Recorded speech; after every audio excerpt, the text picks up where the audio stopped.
A new legality test has been introduced in Formula 1 following Red Bull's complaints about Mercedes' supposedly trick rear wing. Red Bull has been pressuring the FIA for a ruling on what it believes to be illegal rear wing behaviour on the Mercedes and explicitly threatened to lodge a protest in Qatar or over the final 2 races of the season. In response, a new legality test has been created, but it doesn't form part of the regulatory requirement as the test is only being assessed for future use. So what's the point of it, and more significantly, has it actually made any difference?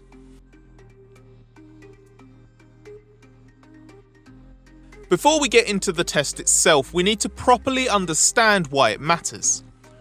After F1's race in Brazil, we made a video explaining why there was more rear wing related controversy to come between F1's warring title rivals. In Qatar, Red Bull kicked things up a notch.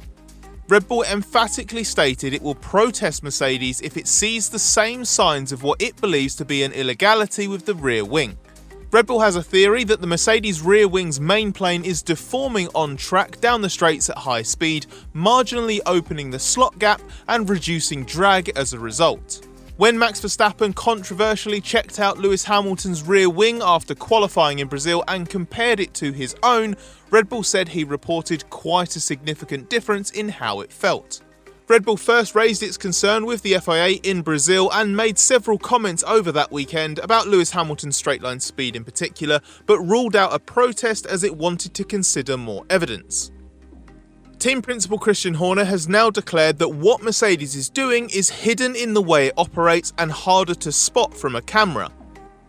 So any supposed evidence you're seeing revealed from fan accounts, take with a pinch of salt. Because if Red Bull can't find conclusive proof of what Mercedes is doing, chances are someone on Twitter hasn't found it either. Horner also cited supposed score marks on the rear wing as proof it was behaving abnormally.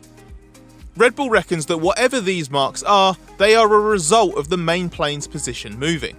Horner said in Qatar, "Would I protest? Yeah, absolutely. If we believe the car is not in compliance, we will protest." The straight line speeds we've seen in Mexico and Brazil, everybody could see in Brazil it was not a normal situation. It's very clear to us what has been going on. Horner stressed this was not a one-track issue and that Red Bull may be moved to act out of fear of what Mercedes might gain in Saudi Arabia and Abu Dhabi, which are higher speed circuits. The latest example of claim and counterclaim featured a brief exchange between the 2 top team bosses in the pre-Qatar press conference as well.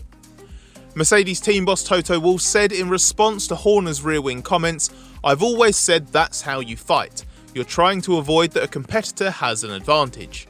If you're led by skepticism because someone else told you something and you expect that to be the root cause, you should go for it. The FIA has all the drawings. There is no such thing as Red Bull expects there to be." Then turning to Horner, Wolff said, "We can send you one to Milton Keynes." Horner replied, "So how do you explain the score marks on the rear wing end plates?" Wolff said, "It's within what's allowed and therefore it's okay." That was hardly the frostiest of exchanges between these two, but in a title fight of this intensity, the teams tend to make mountains out of every molehill. We try to be more selective with what we consider the biggest stories to be and which ones we pick up on this channel. Hopefully that's working and it's why you're here, so if you do like what you see, make sure you're subscribed to the race and have notifications turned on so you don't miss any of the videos we make on the stories that really matter.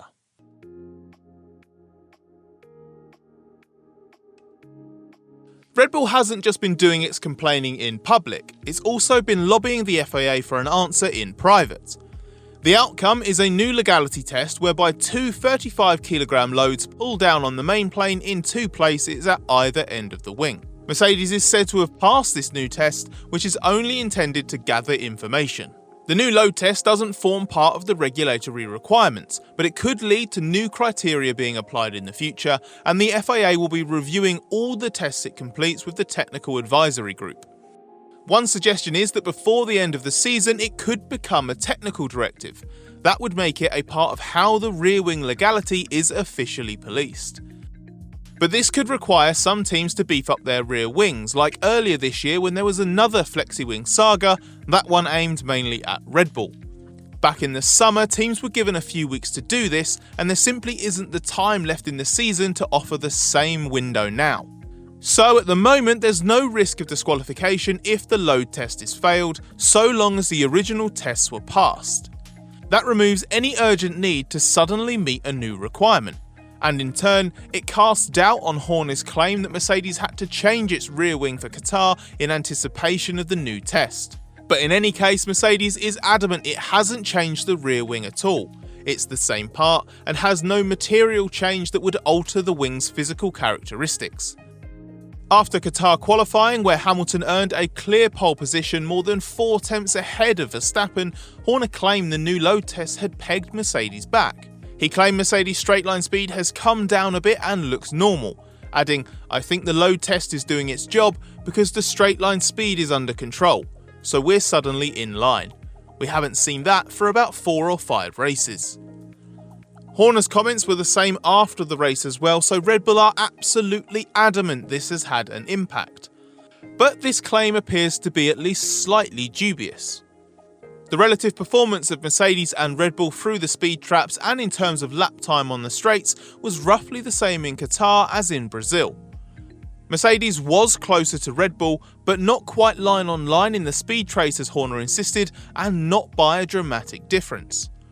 Yes, Red Bull had its biggest rear wing on the car, but Hamilton didn't have his freshest engine in, as Mercedes switched to a higher mileage power unit first introduced in Turkey because Qatar was a less power sensitive race. That means Hamilton's car had less power than it did in Brazil, which would make it slightly slower on the straights.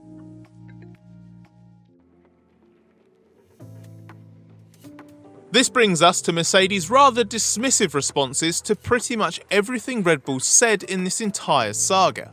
First, Mercedes was confused by comments from Horner identifying those supposed score marks on Mercedes' rear wing. Mercedes trackside engineering director Andrew Shovlin expressed surprise on behalf of his team, which didn't know what Red Bull was inferring from its images or even which races Red Bull claimed to have spotted the marks from. Shovlin said, "We'd had a look at it and there are no score marks, so we're not quite sure what that is, but it seems to be a bit of a story that's not going away. From our point of view, we're absolutely happy with what we've got on the car. We've invited the FIA to look at it as much as they want. They don't have any issues with what we've got." Wolff says he and Mercedes struggled to keep up with comments from Red Bull as the championship battle has become increasingly heated off track. When we asked Wolff about Horner's comments after qualifying that Mercedes had been pegged back, Wolff replied, "I'm happy that they are happy. Let's go to Saudi Arabia and maybe we'll hear some comments again. The debates that are being kicked off or launched, I cannot follow anymore. We struggle to keep up with commenting on the rumours that are being made from that side." And when asked about a specific undated photo showing a minor scuff mark on Mercedes' rear wing end plate, Wolff confirmed he had seen the image, but he laughed and asked media on the call, "Can you show me what you see in these photos? I can't see anything apart from stuff being scratched. A ghost. I don't know where they got this photo from and what it actually shows, it's a ghost." So what's the truth here? Well, that could be down to the FIA to decide. But it's possible that Red Bull's unwavering insistence that Mercedes has been pegged back by the new test could just be a way to justify backing down from its protest threat.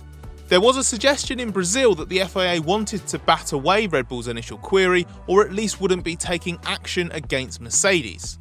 Plus, the Red Bull camp has admitted it doesn't quite have the evidence it needs to launch a full protest. So if the new load test is the FIA's way of compromising and Red Bull knows it's either not going to get anything more or suspects a protest would be unsuccessful, loudly declaring the load test has achieved what Red Bull wanted could just be some smoke and mirrors. It may just be claiming a phantom victory to save some face, particularly as it has now suffered back-to-back defeats to Mercedes on track. But all the while there are suspicions, Red Bull's claims can't just be dismissed. There's a system in place to scrutinise perceived illegalities, and Red Bull has the right to raise queries about other cars' designs. So it would be wrong to simply say that Red Bull needs to stop making so much noise, just as it would be wrong to declare Mercedes has a dodgy rear wing. What happens next is unclear. Wolff said, "I don't know what they're planning to do. I can't in a way follow the thinking, it seems erratic, but that's okay. I don't want to put any more oil in the flames. We're trying to look at ourselves, trying to do the best possible job." So there are both sides of the argument, with as much information as we're able to offer thrown in for good measure. So which side do you find yourself on at the moment, and do you think there'll be another legal twist to come before the end of the season? Have your say in the comments, smash the like button if you enjoyed this video, and make sure you're subscribed if you want to come back for more.